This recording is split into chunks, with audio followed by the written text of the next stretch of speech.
Imagine creating one of the biggest companies in human history, then walking away from it for just $800.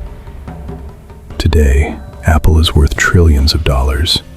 Its products change the world. Its logo is recognized everywhere. But very few people know there was a third founder. Not Steve Jobs, not Steve Wozniak. A quiet man named Ronald Wayne. He owned 10% of Apple. Then he sold it, after only 12 days. If he had kept it, he could have become one of the richest people on earth. So, before we begin, I need your honest answer.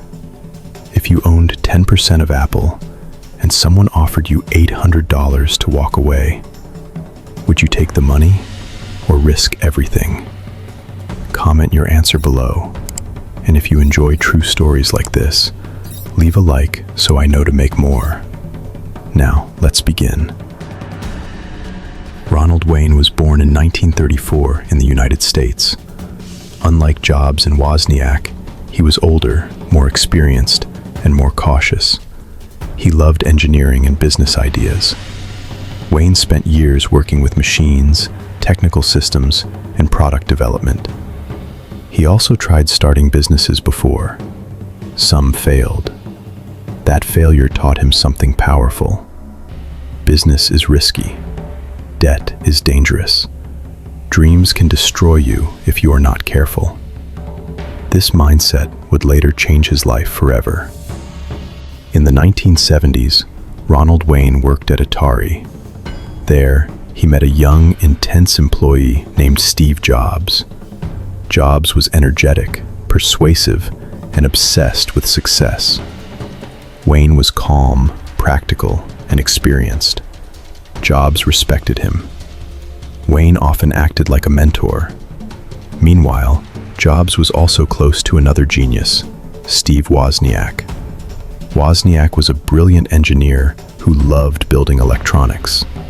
Together, the three men had very different personalities, and that strange combination would create history.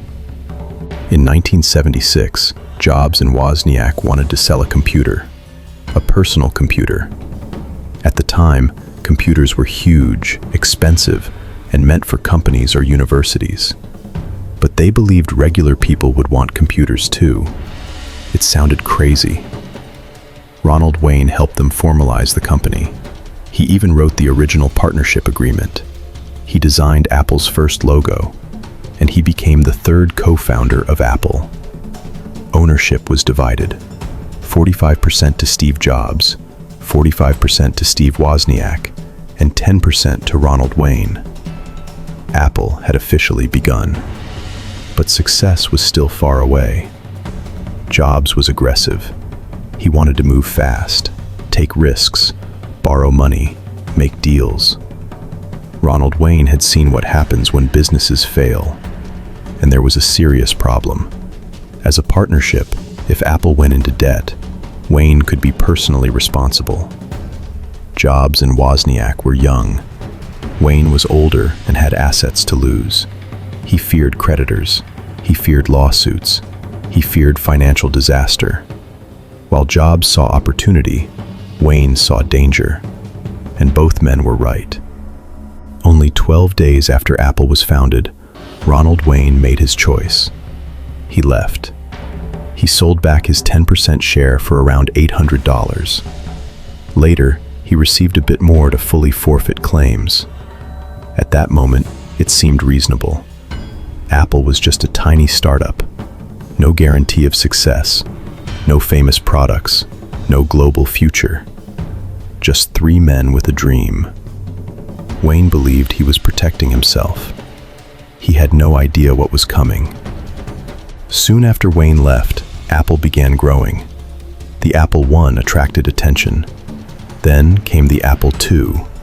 It became a massive success. Apple went public in 1980. Millionaires were created overnight. Then came the Macintosh, then iPod, then iPhone, then iPad. Apple became one of the most valuable companies in history, and Ronald Wayne watched from the outside. People often ask, how much would Wayne's 10% be worth today? Depending on Apple's valuation over time, it could have been worth tens or even hundreds of billions of dollars. From $800 to unimaginable wealth, one of the most expensive decisions ever made.